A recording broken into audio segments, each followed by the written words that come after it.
क्या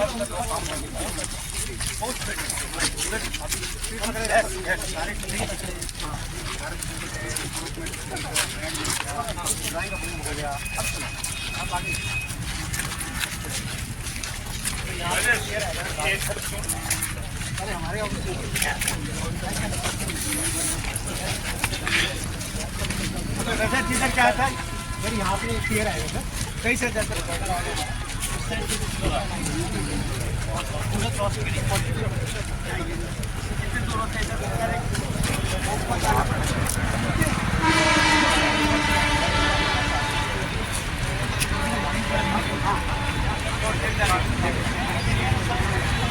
ಹಾಗೂ ತುಮಕೂರಿನ ಜನತೆಗೆ ಅರ್ಪಿಸುತ್ತಿರುವಂತಹ ಸನ್ಮಾನ್ಯ ಶ್ರೀ ವಿ ಸೋಮಣ್ಣ ಸರ್ ಅವರಿಗೆ ಜೋರಾದ ಚಪ್ಪಾಳೆಯೊಂದಿಗೆ ತುಂಬ ಹೃದಯದ ಅಭಿನಂದನೆಗಳನ್ನು ಸಲ್ಲಿಸೋಣ.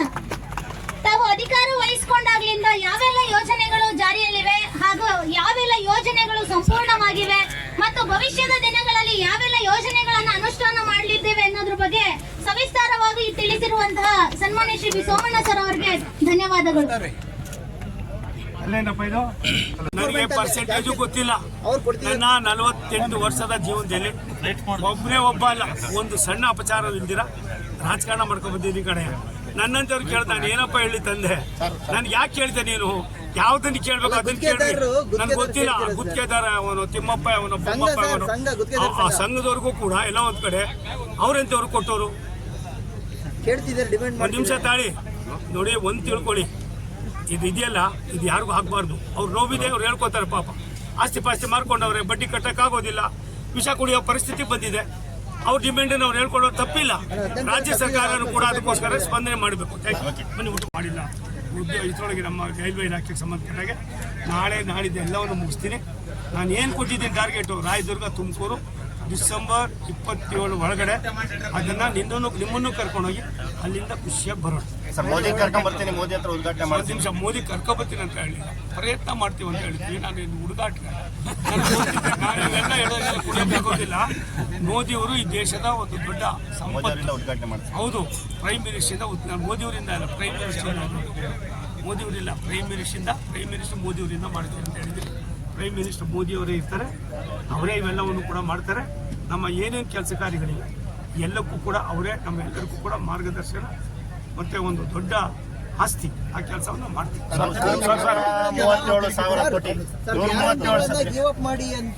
ಬೇಸಿಗೆ ಕೆಲಸಗಳನ್ನು ರಾಜಕಾರಣಿಗಳಾಗಿ ನಾವು ಮಾಡಬಾರ್ದಾಗಿತ್ತು, ಮಾಡಿದ್ದೀವಿ. ಅವ್ರದ್ದೆಷ್ಟು ಇವ್ರದ್ದೆಷ್ಟು ಅನ್ನೋದಕ್ಕಿಂತ ಹೆಚ್ಚಾಗಿ ಅಭಿವೃದ್ಧಿಯನ್ನು ಮರ್ತೋಗಿದ್ದೀವಿ. ದೇಶಕ್ಕೆ ಏನಾದರೂ ಪ್ರಧಾನಮಂತ್ರಿ ನರೇಂದ್ರ ಮೋದಿ ಇಲ್ಲ ಅಂದರೆ ಕರ್ನಾಟಕ ಸರ್ಕಾರದಲ್ಲಿ ನಾವು ಏನು ಕೂಡ ಮಾಡೋಕ್ಕಾಯ್ತಾ ಇಲ್ಲ. ಇವತ್ತೇನು ನಮ್ಮ ಭಾರತ ಸರ್ಕಾರದಿಂದ ಕೊಡ್ತಾ ಇದ್ದೀವಿ ದುಡ್ಡು, ಆ ದುಡ್ಡನ್ನು ಅಲ್ಲೋ ಇಲ್ಲೋ ಒಂದಷ್ಟು ಬಳಕೆ ಮಾಡ್ತಾ ಇದ್ದಾರೆ. ನಮ್ಮ ಅಂತ ರೈಲ್ವೆ ಇಲಾಖೆಗಳಲ್ಲಿ, ಇಲ್ಲಿ ಜನಶಕ್ತಿ ಇಲಾಖೆಯಲ್ಲಿ ಕೆಲಸಗಳು ಆಗ್ತಾಯಿದೆ. ನನಗನ್ಸದೆ ಮುಂದಿನ 15-20 ದಿವಸದಲ್ಲಿ ಮತ್ತೆ ಸೆಕೆಂಡ್ ಫೇಜ್ ಏನಿದೆ JJMದು ಅದನ್ನು ನಂದೇ ಬರ್ತದೆ. ನಿಮ್ಗೆ ಅವೆಲ್ಲ ಕರ್ಕೊಂಡು ಹೋಗ್ತೀನಿ. ನಮ್ಮದೇನು ಅವ್ರದ್ದೇನು ಅಂತ ಅಲ್ಲೂ ಹೇಳ್ತೀನಿ. ಒಂದು ಸತ್ಯ, ಅಭಿವೃದ್ಧಿ ಅಂದರೆ ಮೋದಿಯವರು ಅಂದರೆ ಅಭಿವೃದ್ಧಿ.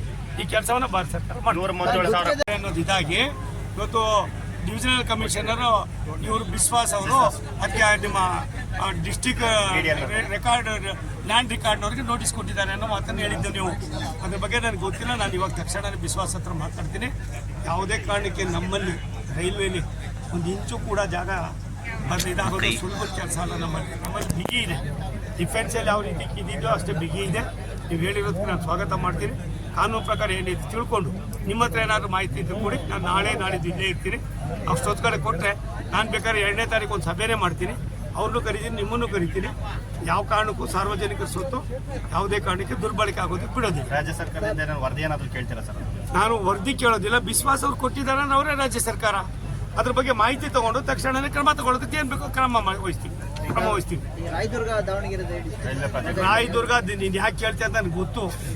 ನಾನು 2027 ಡಿಸೆಂಬರಲ್ಲಿ ಮುಗಿಸ್ತೀನಿ ಅಂತ ಹೇಳಿದ್ದೀನಿ. ಮುಗಿಸೋದಕ್ಕೆಲ್ಲ ಪ್ರಯತ್ನ ಮಾಡ್ತೀನಿ. ಇನ್ನೊಂದು ಸ್ವಲ್ಪ ಇದೆ.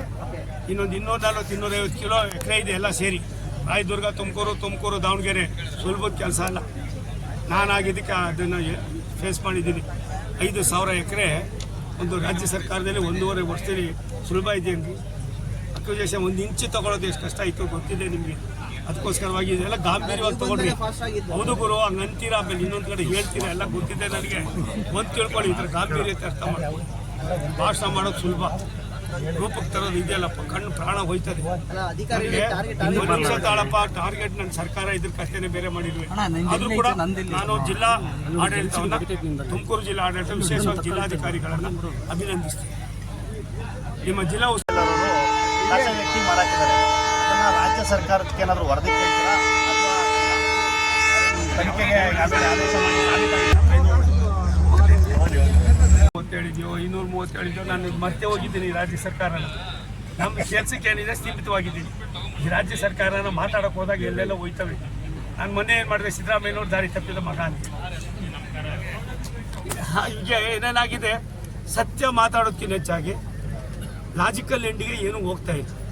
ರಾಜ್ಯ ಸರ್ಕಾರಗಳು ಕೂಡ ಅಭಿವೃದ್ಧಿ ಅಂತ ಚಿಂತನೆ ಮಾಡ್ದಿರ ಜನರ ಭಾವನೆಗಳನ್ನು ಮುಂದಿಟ್ಕೊಂಡು ಜನರನ್ನ ಎಲ್ಲ ಒಂದು ಕಡೆ ದಿಕ್ಕು ತಪ್ಪಿಸೋ ಕೆಲಸ ಮಾಡೋದು ಬಿಟ್ಟು, ನಿಮ್ಮ ಟಾರ್ಗೆಟ್ ಏನಿದೆ, ನಿಮ್ಮ ಕಾನ್ಸೆಪ್ಟ್ ಏನಿದೆ, ಯಾವುದಕ್ಕೋಸ್ಕರವಾಗಿ ನಿಮಗೆ ಜನ ಓಟ್ ಕೊಟ್ಟರು, ಆ ಓಟ್ ಕೊಟ್ಟಿದ್ದರಿಂದ ನೀವು ಮಾಡ್ತಾ ಇರೋ ಪಾಪನ ಪುಣ್ಯನೋ ಅನ್ನೋದನ್ನ ಅರ್ಥ ಮಾಡ್ಕೊಳ್ದೆ ಹೋದಂಥ ಸರ್ಕಾರಕ್ಕೆ ನಾವು ಎಷ್ಟು ಕೋರ್ಕಲ್ ಮೇಲೆ ಮಳೆ ಹೋದಂಗೆ ಆಯ್ತದೆ.